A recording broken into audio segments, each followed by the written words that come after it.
कल आपको जो है एनसीईआरटी कोऑर्डिनेट ज्योमेट्री का 7.1 का 3 प्रश्न सॉल्व कर दिए थे। चौथा प्रश्न पूरा नहीं हो पाया था।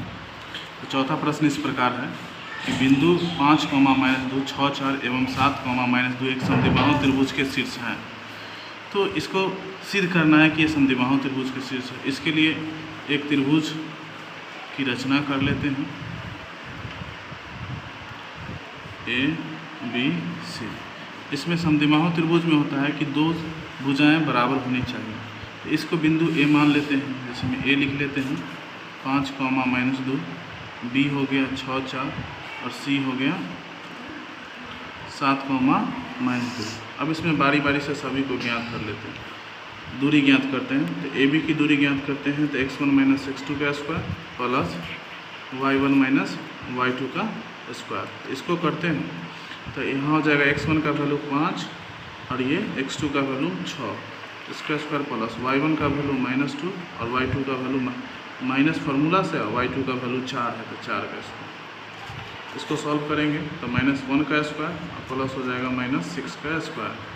ये हो गया 1 + 36, इसका स्क्वायर करने पर माइनस का स्क्वायर प्लस हो जाता है। यह आ जाएगा √37 इकाई, 37 इकाई लिख देंगे। AB की दूरी हो गई। इसी प्रकार AC ज्ञात कर लेंगे, AC निकालेंगे तो A का x1 - x2 का स्क्वायर प्लस y1 - y2 का स्क्वायर। यहाँ x1 का वैल्यू हो गया 5 और x2 C में से लेंगे क्योंकि यहाँ AC निकालना है। C का वैल्यू हो गया 7 तो -7 का स्क्वायर प्लस y1 का वैल्यू हो गया -2 और y2 का वैल्यू है -2 ही है।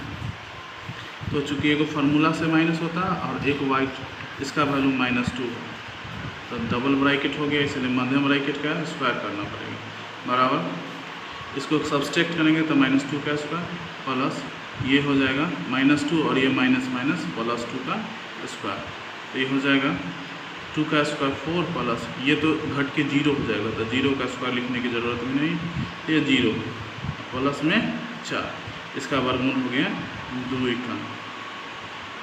AC निकल गया 2 इकाई। इसी प्रकार से अब बचा हुआ AB निकल गया, AC निकल गया। अब BC निकाल लेते हैं।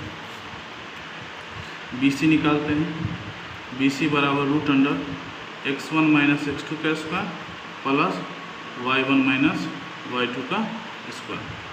आगे इसको सॉल्व करते हैं तो BC है तो B का हो गया 6 - 7 का स्क्वायर प्लस y1 का वैल्यू 4 और y2 का वैल्यू -7 तो माइनस एगो फार्मूला से इसलिए +2 का स्क्वायर। ये -1 का स्क्वायर और प्लस 6 का स्क्वायर। ये हो गया 1 + 36 6 का स्क्वायर √37। तो यहाँ BC का वैल्यू, तो यहाँ देखिए शुरू में ही बता दिए थे कि समद्विबाहु त्रिभुज में दो भुजाएं बराबर होनी चाहिए। अतः इसका निष्कर्ष लिखेंगे कि AB बराबर है BC के और नहीं बराबर है AC के। तो चूँकि दो भुजाएं बराबर होने पर यह समद्विबाहु त्रिभुज होगा। इससे यह सिद्ध हो जाता है। ठीक है, चौथा प्रश्न बन गया। पांचवा प्रश्न है जो देखिए यहाँ दिया हुआ है, एक ग्राफ बनाया हुआ है एनसीईआरटी में और इसमें पॉइंट बना हुआ, जैसे A यहाँ बना हुआ है, B यहाँ बना हुआ है, C यहाँ बना हुआ है और D यहाँ बना हुआ है। तो सबसे पहले इसका मतलब इस ग्राफ में से हमको ABCD का वैल्यू निकाल लेना। तो A का हम निकालते हैं तो देखिए ये मूल बिंदु होगा। तो यहाँ पर x का वैल्यू कितना है 3 पर है और y का वैल्यू 4 है, मतलब A का निर्देशांक हुआ 3 और 4। B का निकालते हैं तो B देखिए कहाँ है, B इस लाइन पर ऊपर है, यानी x का वैल्यू 6 है और y का वैल्यू 7 है, तो 6 और 7। ठीक है, उसके बाद C का वैल्यू हो गया 9 पर है, x 9 पर है और 4 पर है y, तो C का वैल्यू हो गया 9, 4 और D का वैल्यू हो गया, D हो गया 6 पर है x और 1 पर y, तो 6 और 1। ठीक, अब यहाँ सवाल में कह रहा है किसी कक्षा में चार मित्र बिंदुओं ABCD पर बैठे हैं, जैसा कि आकृति 7.1 में दर्शाया गया। चंपा और चमेली कक्षा में अंदर आती है और कुछ मिनट तक देखने के बाद चंपा चमेली से पूछती है, क्या तुम नहीं सोचती हो कि यह ABCD एक वर्ग है? ठीक है, चमेली इससे सहमत नहीं है। दूरी का सूत्र का प्रयोग करके बताइए कि इनमें से कौन सही है। मतलब हमको ये दिखाना है कि ABCD जो है वह एक वर्ग है। क्या दिखाना है? ABCD जो है, ABCD जो है, ठीक है, वह एक वर्ग है। अब वर्ग दर्शाना है, वर्ग होना चाहिए। तो वर्ग के लिए क्या होना चाहिए? वर्ग में हम लोग पढ़ते हैं कि जिसके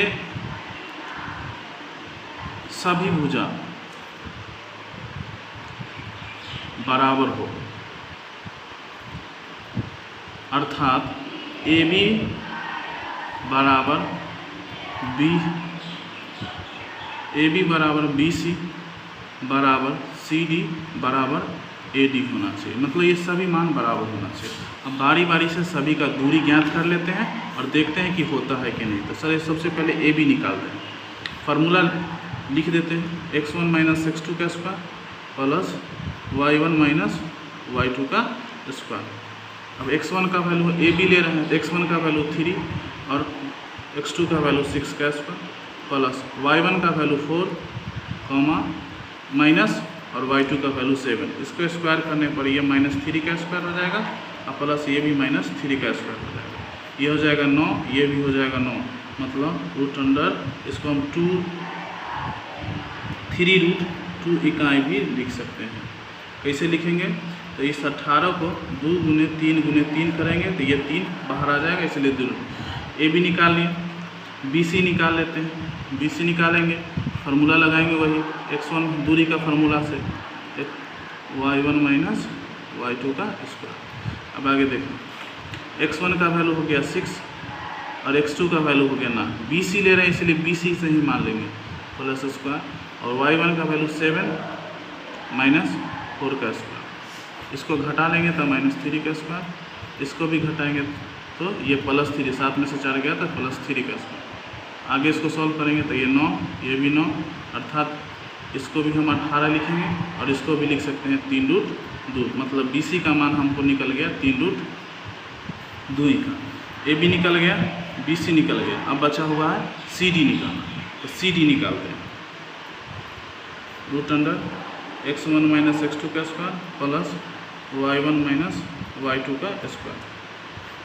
CD हो गया, C का वैल्यू हो गया 9, इसका माइनस इसका 6 प्लस y1 का वैल्यू हो गया 4 और y2 का वैल्यू 1।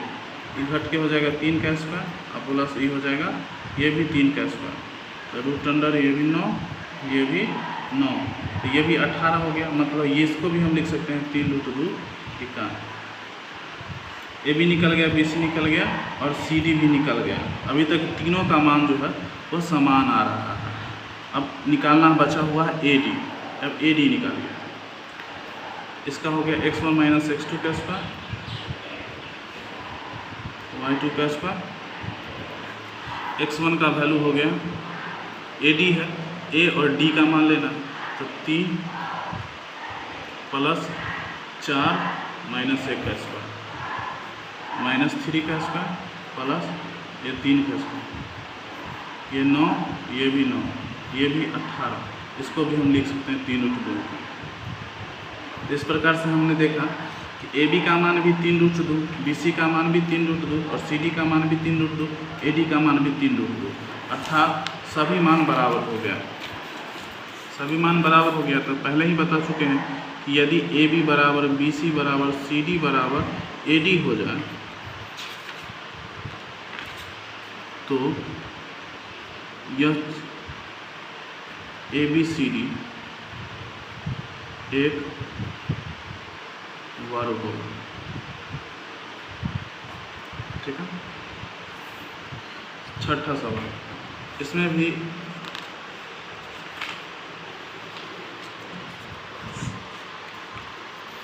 भी वही है,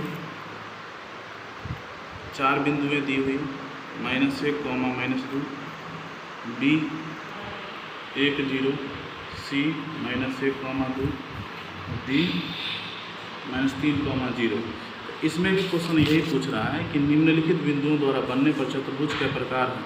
मतलब ये भी निकालिए चारों मान और बताइए कि कौन चतुर्भुज है, क्या है। ठीक इसी प्रकार से निकाल करके देखिए। अगर नहीं बनता है तो कमेंट कीजिए, इस पर भी वीडियो बना देंगे। ठीक है।